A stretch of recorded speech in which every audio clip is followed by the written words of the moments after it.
नमस्कार दोस्तों, मैं आपका दोस्त रजनीश शुक्ल आपका करंट अफेयर्स के इस वीडियो में स्वागत करता हूं। दोस्तों, यह वीडियो करंट अफेयर्स के महत्वपूर्ण प्रश्नों का संकलन होगा जो आगामी आने वाली विभिन्न परीक्षाओं के दृष्टिकोण से अत्यंत ही महत्वपूर्ण होगा।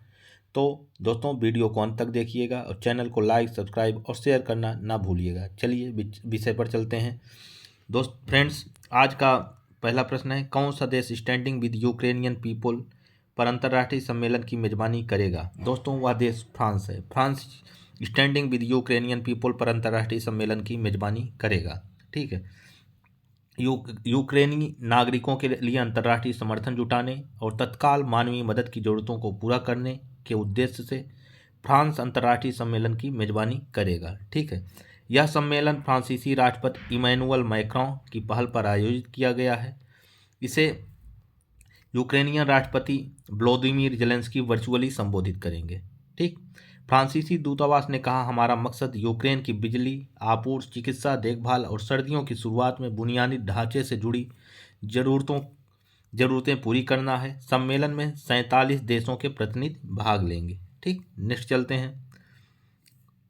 दिसंबर 2022 में टेनिस प्रीमियर लीग 2022 का खिताब हैदराबाद स्ट्राइकर्स को जीत मिली। इसका आयोजन किस राज्य में किया गया? दोस्तों, इसका आयोजन महाराष्ट्र में किया गया। इसको जीती कौन सी टीम है? हैदराबाद स्ट्राइकर्स। ठीक। नेक्स्ट चलते हैं। फाइन कैप हैदराबाद स्ट्राइकर्स ने टेनिस प्रीमियर लीग के चौथे सीजन, ये कौन सा सीजन था? चौथा सीजन का खिताब जीता है। यह लगातार उसकी दूसरी जीत है। ठीक है, हैदराबाद की। नेक्स्ट, हाल ही में ऊर्जा संरक्षण संशोधन विधेयक 2022 पारित किया गया है। यह किस अधिनियम में संशोधन किया गया है? दोस्तों, यह 2001 के अधिनियम में संशोधन किया गया है। ठीक है।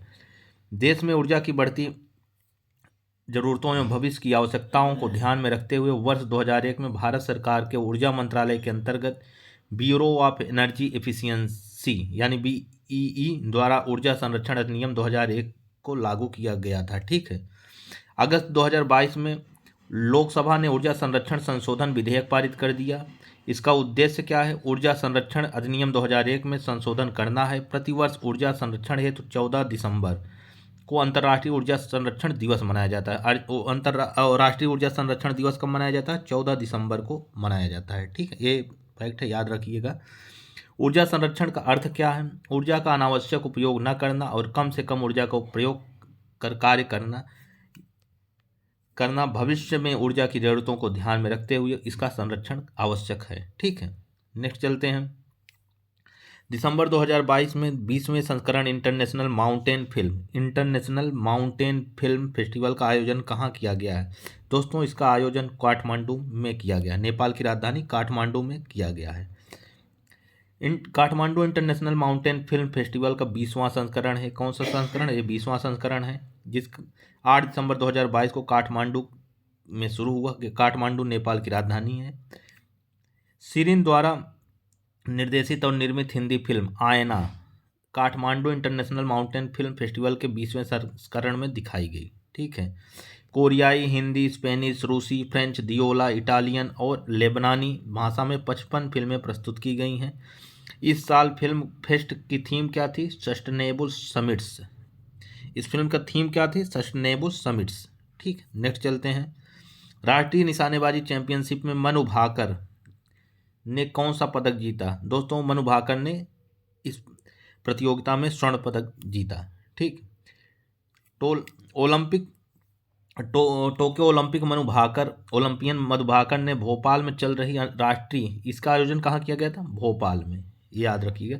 निशानेबाजी चैंपियन में 10 मीटर किस श्रेणी में जीता है? 10 मीटर जूनियर पिस्टल स्पर्धा में स्वर्ण पदक जीता है। यह चैंपियनशिप में 65वें संस्करण में हरियाणा का प्रतिनिधित्व कर रही थी। ठीक। नेक्स्ट चलते हैं। किसने BWF female para badminton player of the year award जीता है? दोस्तों, मनीषा रामदास ने female para badminton player of the year का अवार्ड जीता है। ठीक है। ये युवा भारतीय शटलर मनीषा रामदास ने इस सीजन में BWF महिला para badminton player of the year का पुरस्कार जीता है। नेक्स्ट चलते हैं। किस देश ने नेक्स्ट जनरेशन के लिए वर्ल्ड फर्स्ट टोबैक लॉ पारित किया है? दोस्तों यह वह देश है न्यूजीलैंड। न्यूजीलैंड ने नेक्स्ट जनरेशन के लिए वर्ल्ड फर्स्ट टोबैक लॉ पारित किया है। न्यूजीलैंड में अब युवाओं के धूम्रपान करने पर प्रतिबंध लगाने को लेकर सरकार ने संसद में कानून पारित किया है, ठीक, जिसके लागू होने के बाद न्यूजीलैंड की आने वाली पीढ़ियों यानी 2009 के बाद जन्मे को तंबाकू खरीदने पर प्रतिबंध लगा दिया जाएगा, ठीक है। वहीं सरकार के मुताबिक यह दुनिया में सबसे सख्त कानूनों में से एक है। अगर कोई इसका उल्लंघन करता पाया जाता है तो उस पर 1.5 लाख न्यूजीलैंड डॉलर तक का जुर्माना लगाया जा सकता है, ठीक। न्यूजीलैंड 2025 तक धूम्रपान मुक्त बनाने के लिए धूम्रपान विरोधी कानूनों को और कड़ा कर रहा है। न्यूजीलैंड का लक्ष्य क्या है? 2025 तक धूम्रपान मुक्त देश बनाने का, ठीक है। बता दें कि केवल भूटान में 2010 में सिगरेट की बिक्री पर प्रतिबंध लगा दिया गया है। दोस्तों ऐसे कानून की ज़रूरत हमें लगता है भारत में भी है, और भारत में भी इसको इस तरीके का कानून लाना चाहिए और स्ट्रिक्टली इन्फोर्स करना चाहिए, क्योंकि भारत में इस तरीके की बहुत समस्याएं हैं। चलिए नेक्स्ट चलते हैं। भारतीय अंतर्राष्ट्रीय विज्ञान महोत्सव कहाँ आयोजित किया जाएगा? दोस्तों इसका आयोजन भोपाल में किया जाएगा, ठीक है। विज्ञान प्रौद्योगिकी और नवाचार के क्षेत्र में देश की उपलब्धियों का जश्न मनाने के लिए अगले महीने भोपाल में भारत अंतर्राष्ट्रीय विज्ञान महोत्सव IIS सब का 8वां संस्करण है। कौन सा संस्करण होगा? 8वां संस्करण आयोजित किया जाएगा। भोपाल में 21 जनवरी से शुरू हो रहे 4 दिवसीय कार्यक्रम में 14 कार्यक्रम आयोजित किए जाएंगे। कितने कार्यक्रम? 14 कार्यक्रम आयोजित किए जाएंगे। IISF विज्ञान भारती के सहयोग से विज्ञान और प्रौद्योगिकी और पृथ्वी विज्ञान मंत्रालय की पहल है, जो देश के प्रतिष्ठित वैज्ञानिकों के नेतृत्व में स्वदेशी भावना के साथ एक विज्ञान आंदोलन है, ठीक है। वर्ष 2015 में प्रारंभ के बाद से IISF 2022 इसका 8वां संस्करण है। IISF इसको प्रारंभ कब किया गया था? 2015 में इसकी शुरुआत की गई थी, ठीक है। ये याद रखिएगा, एक फैक्ट है। IISF 2022 में 2 दिवसीय छात्र नवाचार उत्सव यानी स्टूडेंट इनोवेशन फेस्टिवल SIF 2022 को भी जोड़ा गया है। भारत का अंतर्राष्ट्रीय विज्ञान फिल्म महोत्सव यानी ISFFI भी इस सम्मेलन महोत्सव का एक अन्य आकर्षण होगा, जो फिल्म निर्माताओं के प्रयासों को पहचानने में बढ़ावा देने के साथ ही उन्हें वैज्ञानिक और नवीन सामग्री विकसित करने के लिए प्रेरित करेगा, ठीक। नेक्स्ट चलते हैं। किसकी रिपोर्ट के अनुसार महिलाएं भारत में सार्वजनिक परिवहन की प्राथमिक उपभोगकर्ता है? दोस्तों उस वर्ल्ड बैंक की ऐसी रिपोर्ट है, ठीक है। नेक्स्ट, भारत की सबसे बड़ी समकालीन कला प्रदर्शनी कहाँ आयोजित की जा रही है? दोस्तों इसका आयोजन केरल के कोच्चि में की जा रही है। केरल में देश की सबसे बड़ी समकालीन कला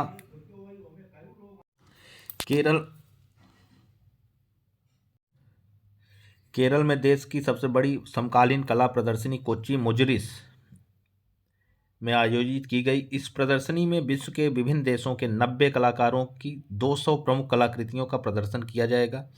इन our veins flow ink and fire शीर्षक, इसका शीर्षक क्या है? In our veins flow ink fire इसका शीर्षक है, यानी थीम है।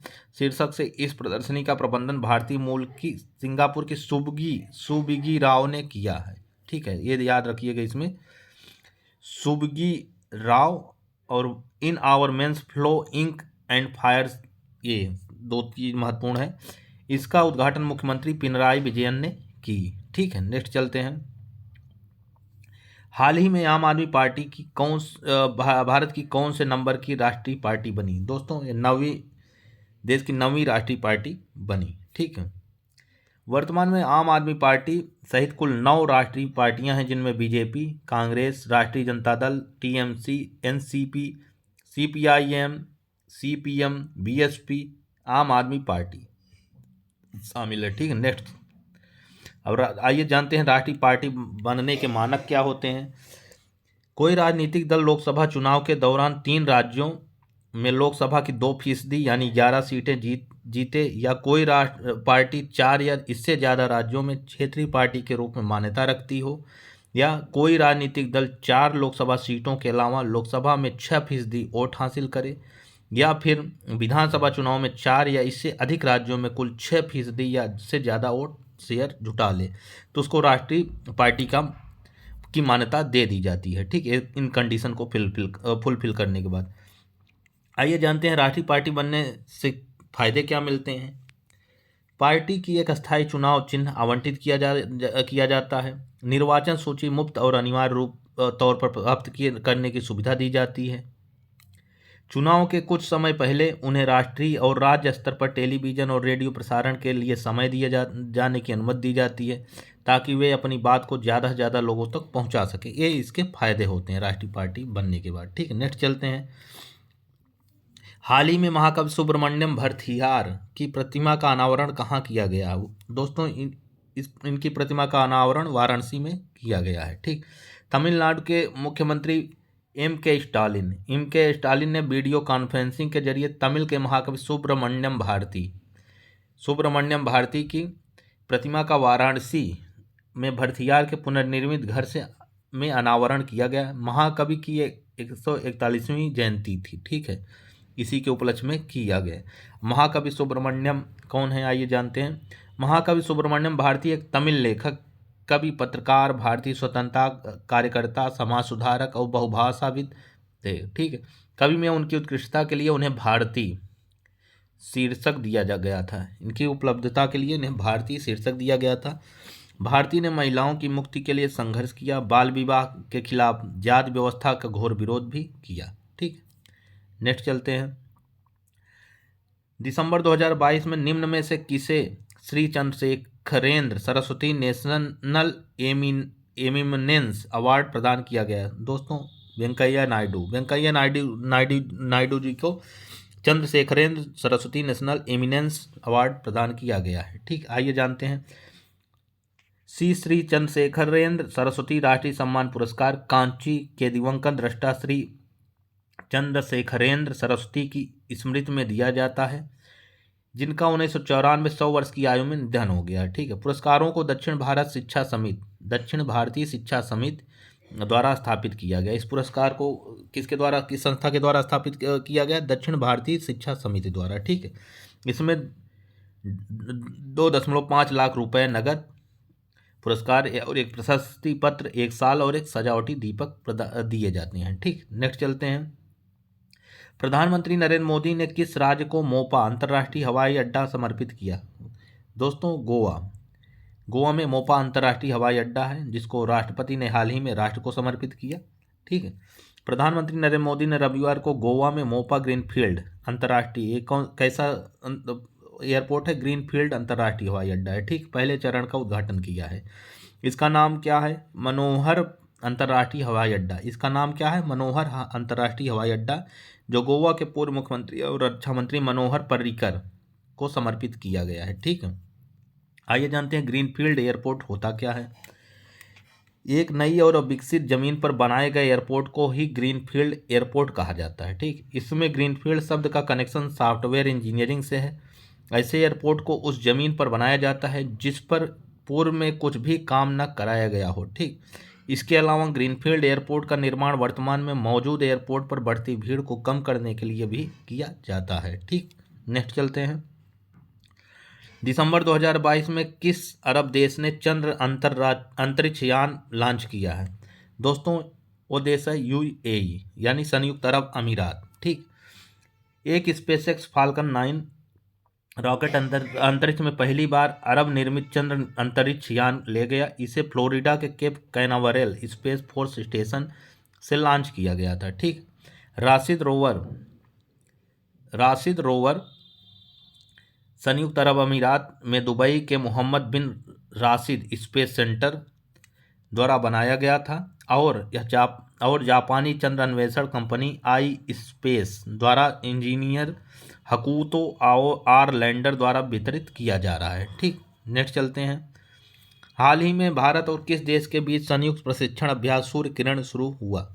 दोस्तों सूर्य किरण अभ्यास नेपाल के साथ भारत और नेपाल के बीच शुरू हुआ। ठीक है, भारत और नेपाल के बीच संयुक्त सैन्य प्रशिक्षण अभ्यास सूर्य किरण का यह 16वां संस्करण है। ठीक, यह अभ्यास सालझंडी स्थित नेपाल आर्मी बैटल स्कूल में होगा। इस अभ्यास का उद्देश्य जंगल युद्ध, पर्वतीय क्षेत्रों में आतंकवाद विरोधी अभियान में सहयोग को बढ़ावा देना है। दक्षिणी नेपाल के लुम्बिनी प्रांत में आयोजित होने वाले इस सैन्य अभ्यास के दौरान नेपाल और भारतीय सेना के जवानों के बीच प्रशिक्षण का आदान प्रदान होगा। ठीक, इसकी शुरुआत कब हुई थी? 2011 में। ठीक, नेक्स्ट चलते हैं।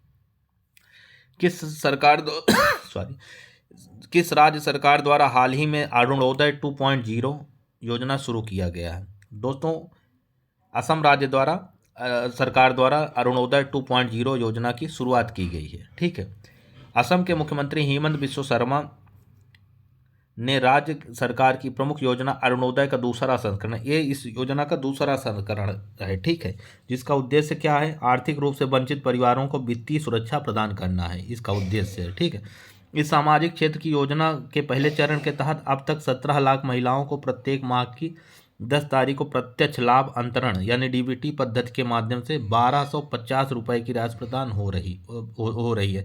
यानी हर महीने जो है 1250 रुपये इस योजना के तहत डीबीटी के माध्यम से दिया जाता है। ठीक है, नेक्स्ट चलते हैं।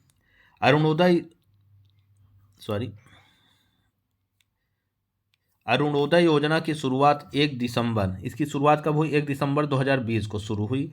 इस योजना का उद्देश्य महिलाओं को सशक्त बनाना और आर्थिक रूप से परिवारों को वित्तीय सहायता प्रदान करना है। इस योजना के जरिए असम सरकार राज्य के करीब 17 लाख परिवारों को आवश्यक खाद्य पदार्थ खरीदने के लिए हर महीने 1250 रुपये प्रदान करती है। ठीक है, नेक्स्ट चलते हैं। कौन सा देश हाल ही में संयुक्त राष्ट्र महिला समर्थक आयोग से बाहर हुआ? दोस्तों, ईरान को हाल ही में संयुक्त राष्ट्र महिला समर्थक आयोग से बाहर कर दिया गया है। आइए जानते हैं संयुक्त राष्ट्र महिला समर्थक आयोग क्या है। महिलाओं की स्थिति पर आयोग मुख्य वैश्विक अंतर सरकारी निकाय है जो विशेष रूप से लैंगिक समानता और महिलाओं के सशक्तिकरण को बढ़ावा देने के लिए समर्पित है। आर्थिक और सामाजिक परिषद का एक कार्यात्मक आयोग है। इसकी स्थापना 21 जून 1946 को इकोसोक संकल्प 11(2) के द्वारा की गई थी। ठीक है, CSW महिलाओं के अधिकारों को बढ़ावा देने, दुनिया भर में महिलाओं के जीवन की वास्तविकता का दस्तावेजीकरण करने और लैंगिक समानता और महिलाओं के सशक्तिकरण पर वैश्विक मानकों को आकार देने में सहायक है। ठीक है, नेक्स्ट चलते हैं। जिस राज्य के तंदूर लाल चने को हाल ही में GI टैग मिला है? दोस्तों, वो तेलंगाना है। तेलंगाना के तंदूर लाल चने को GI टैग मिला हुआ है। ठीक है, अभी हाल ही में तेलंगाना में तंदूर के लाल चने को पंजीकृत GI टैग मिल गया है। इसके साथ ही राज्य में GI पंजीकरण की संख्या बढ़कर कितनी हो गई? 16 हो गई है। ठीक, अब लाल चना मुख्य रूप से राज्य के तंदूर और आसपास के वर्षा वाले क्षेत्रों में बोया जाता है। इसमें लगभग 24% प्रोटीन होता है जो अनाज के मुकाबले में लगभग 3 गुना होता है। ठीक, नेक्स्ट चलते हैं। हाल ही में किस देश के शोधकर्ताओं ने ऐतिहासिक परमाणु संलयन सफलता की घोषणा की है? दोस्तों, वह देश है अमेरिका। अमेरिका के वैज्ञानिकों ने हाल ही में परमाणु संलयन में सफलता हासिल किया है। ठीक, आइए इसके अन्य पहलुओं को जानते हैं। अमेरिकी शोधकर्ताओं ने 13 दिसंबर को एक ऐतिहासिक परमाणु संलयन सफलता की घोषणा की जो असीमित स्वच्छ ऊर्जा के स्रोत जीवाश्म ईंधन पर निर्भरता को समाप्त करने की दिशा में एक ऐतिहासिक उपलब्धि होगी। ठीक है, इतिहास में पहली बार अमेरिका के कैलिफोर्निया में लॉरेंस लिवरमोर नेशनल लेबोरेटरी में नेशनल इग्निशन फैसिलिटी में अमेरिकी वैज्ञानिकों ने परमाणु संलयन अभिक्रिया को अंजाम दिया है। ठीक, जिसके चलते सूर्य की तरह ही बिल्कुल शुद्ध ऊर्जा का उत्पादन होगा, यानी कार्बन फ्री एनर्जी का प्रोड्यूस होगी। ठीक है, परमाणु संलयन वह प्रक्रिया जिसके द्वारा भारी मात्रा में ऊर्जा जारी करते हुए 2 हल्के परमाणु नाभिक मिलकर एक भारी परमाणु नाभिक बनाते हैं। दोस्तों, इसके अन्वेषण से आने वाले भविष्य की तस्वीरें शायद बदल जाएंगी, बहुत कुछ बदल जाएगा, क्योंकि ऊर्जा की जो समस्या है, जो संकट है, करीब करीब समाप्त हो जाएगी और जो हमारे जीवाश्म ईंधनों पर निर्भरता है ये भी खत्म हो जाएगी। पर्यावरण भी स्वच्छ हो जा सकता है। हालांकि अभी इनिशियल पे है, अभी इस पर शोध जारी हो रहा है। अगर सफलता मिल जाएगी तो बहुत कुछ बदल जाएगा। ठीक, आइए नेक्स्ट चलते हैं। इसरो ने हाल ही में कहाँ 160 मीटर ट्राइसोनिक विंड टनल का सफल परीक्षण किया? दोस्तों, केरल। केरल में 160 मीटर ट्राइसोनिक विंड टनल का सफल परीक्षण किया गया है। ठीक है। भारतीय अंतरिक्ष अनुसंधान संगठन इसरो ने हाल ही में विक्रम साराभाई अंतरिक्ष केंद्र में स्थापित अपनी नई पवन सुरंग का पहला ब्लोडाउन परीक्षण किया है। ठीक है। ट्राइसोनिक विंड टनल क्या है? ट्राइसोनिक विंड टनल 3 स्थितियों के तहत परीक्षण की सुविधा प्रदान करती है। सबसोनिक यानी ध्वनि की गति से नीचे, ध्वनि की गति और सुपरसोनिक, ये 3 स्थितियों के में जो है तहत परीक्षण किया जाता है। सुरंग की लंबाई कितनी? 160 मीटर और इसका अधिकतम क्रॉस सेक्शन क्या है? 5.4 मीटर। ठीक है। यह सुरंग बल, क्षण, भार वितरण, अस्थिर दबाव, ध्वनिक स्तर आदि का मूल्यांकन करके एक स्केल्ड मॉडल की विशेषता द्वारा रॉकेट पुनः प्रवेश अंतरिक्षयान के वायुगतिकी डिजाइन में सहायता करने के लिए एक प्रणाली है। ठीक है। नेक्स्ट चलते हैं। हाल ही में सैटेलाइट स्पेक्ट्रम नीलामी करने वाला पहला देश कौन सा बनेगा? भारत। ऐसा पहला देश कौन है? भारत है जो सैटेलाइट स्पेक्ट्रम की नीलामी करेगा। ठीक। आइए इसके पहलुओं को जानते हैं। भारत सैटेलाइट कम्युनिकेशन के लिए स्पेक्ट्रम की नीलामी करने वाला देश का पहला देश होगा। Telecom regulatory authority of India यानी ट्राई के चेयरमैन पीडी वाघेला ने इस बात की जानकारी देते हुए कहा कि इससे इस सेक्टर में निवेश के दरवाजे खुलेंगे। ठीक है। इस ऑक्शन प्रक्रिया का मुख्य उद्देश्य है कम्युनिकेशन सेक्टर में निवेश को आकर्षित करना, जिससे इसके विकास को गति मिल सके। ठीक है। सैटेलाइट कम्युनिकेशन क्या होता है ये जान लेते हैं। सैटेलाइट कम्युनिकेशन भी एक कम्युनिकेशन का माध्यम ही है, लेकिन इसके ट्रांसमिशन में आर्टिफिशियल सैटेलाइट का भी उपयोग किया जाता है। इनको लोअर अर्थ ऑर्बिट में स्थापित किया जाता है या point two point communication, mobile application और टीवी रेडियो रिले के लिए उपयोग किए जाते हैं। ठीक है। आइए जानते हैं ट्राई क्या है। Telecom regulatory authority of India भारतीय दूरसंचार नियामक प्राधिकरण यानी ट्राई को दूरसंचार नियामक प्राधिकरण एक्ट 1997 के तहत स्थापित किया गया था। ठीक है। भारत में दूरसंचार क्षेत्र की रेगुलेटरी बॉडी है। कौन सी ये रेगुलेटरी बॉडी है? किसकी? दूरसंचार क्षेत्र की। ठीक है। इसका गठन 20 फरवरी 1997 को किया गया था। ये एक्ट जो है इसी एक्ट के तहत इसकी स्थापना की गई थी। ठीक। इसमें एक अध्यक्ष, 2 फुल टाइम मेंबर और 2 अंशकालिक सदस्य होते हैं। ठीक। नेक्स्ट चलते हैं। कोलंबिया के बोगोटा में आयोजित 19वें अंतर्राष्ट्रीय जूनियर साइंस ओलंपियाड 2022 में भारत की रैंक क्या है? दोस्तों इस ओलंपियाड में भारत की रैंक पहली रही है। ठीक है। भारत ने कोलंबिया के बोगोटा में आयोजित 19वें अंतर्राष्ट्रीय जूनियर साइंस ओलंपियाड 2022 में 6 स्वर्ण पदक जीतकर शीर्ष रैंक हासिल की है। यह 2022 का आखिरी अंतर्राष्ट्रीय ओलंपियाड था। ठीक। इस वर्ष के IJSO में 35 देशों के 203 छात्र भाग ले रहे थे। इस वर्ष की प्रतियोगिता का मूल रूप से कीव, यूक्रेन में आयोजित होने वाली थी। यह प्रतियोगिता मूल रूप से कहाँ आयोजित होने वाली? यूक्रेन में आयोजित होने वाली थी। अगस्त 2022 में यूक्रेन में युद्ध के कारण इसे बोगोटा कोलंबिया में स्थानांतरित कर दिया गया था। ठीक। नेक्स्ट चलते हैं। कार्बन सीमा समायोजन तंत्र दुनिया का पहला कार्बन बॉर्डर टैरिफ है। यह निम्नलिखित में से किस संगठन द्वारा हस्ताक्षरित है? यूरोपीय संघ द्वारा। ठीक है। आइए जानते हैं होता क्या है। हाल ही में यूरोपियन यूनियन ने जलवायु परिवर्तन के वैश्विक खतरे से निपटने के लिए कार्बन सीमा समायोजन यंत्र की शुरुआत की है। ठीक है। कार्बन सीमा समायोजन यंत्र प्रस्तुत 13 प्रस्तावों में से एक है, जिसका उद्देश्य 1990 के स्तर की तुलना में 2030 तक शुद्ध ग्रीन हाउस गैस उत्सर्जन को कम करके 55% कम करना है। ठीक है। हाल ही में अंतिम रूप दिए गए यूरोपीय जलवायु कानून द्वारा आवश्यक इन उत्सर्जन में कमी को प्राप्त करने के लिए उद्योग और उपभोक्ताओं के व्यवहार को बदलने के लिए विभिन्न क्षेत्रों और उपकरणों के लिए मौलिक परिवर्तनों की आवश्यकता है। ठीक। नेक्स्ट चलते हैं। 13 से 15 दिसंबर 2022 को इंडिया ग्लोबल फोरम कहाँ आयोजित किया जा रहा है? दोस्तों इसका आयोजन दुबई में किया जा रहा है। ठीक। IGF अंतर्राष्ट्रीय व्यापार और वैश्विक नेताओं के लिए एजेंडा तैयार करने वाला एक मंच है। ठीक है।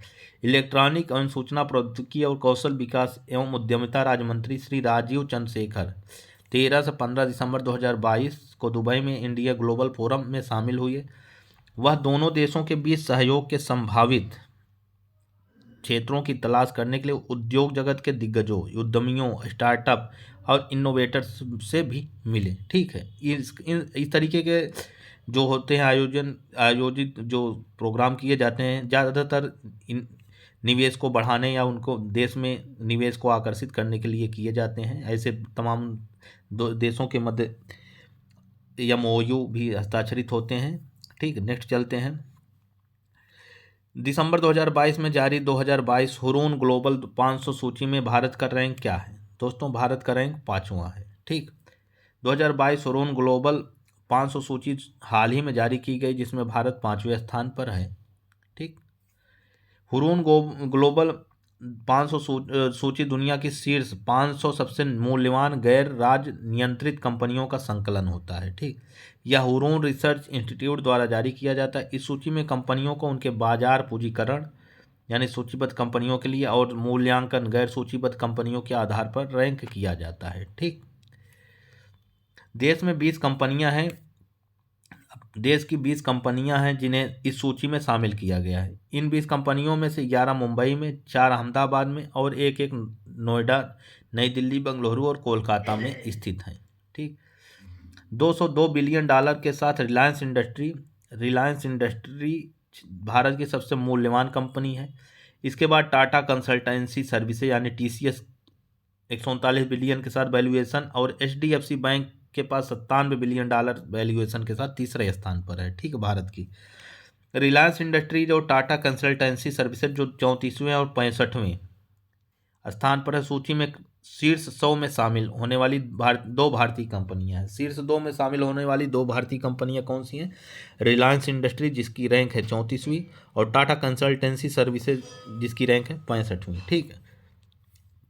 260 कंपनियों के साथ इस सूची में अमेरिका की कंपनियां शीर्ष प्रदर्शन करता देश है। ठीक है। 260 कंपनियां किस देश की हैं? अमेरिका की हैं, जो शीर्ष पर है। सूची में 35 कंपनियों के साथ चीन दूसरा सबसे अच्छा प्रदर्शन करने वाला देश है। इसके बाद जापान, फिर यूनाइटेड किंगडम का स्थान है। तो भारत का स्थान कौन सा है? 5वां है। ठीक। अभी जैसे कि हम पढ़े, ये 5वां स्थान भारत का है। ठीक। नेक्स्ट चलते हैं। हाल ही में किस देश में flagship gender tool kit launch किया गया है?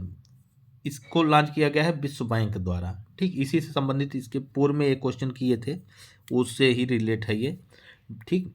विश्व बैंक और Chennai urban metropolitan transport authority द्वारा आयोजित एक सत्र में greater Chennai corporation commissioner Gagandeep Singh Bedi द्वारा गुरुवार को लिंग उत्तरदायी शहरी गतिशीलता और सार्वजनिक स्थानों को सक्षम करना पर आधारित एक जेंडर टूल किट लॉन्च किया गया है। ठीक।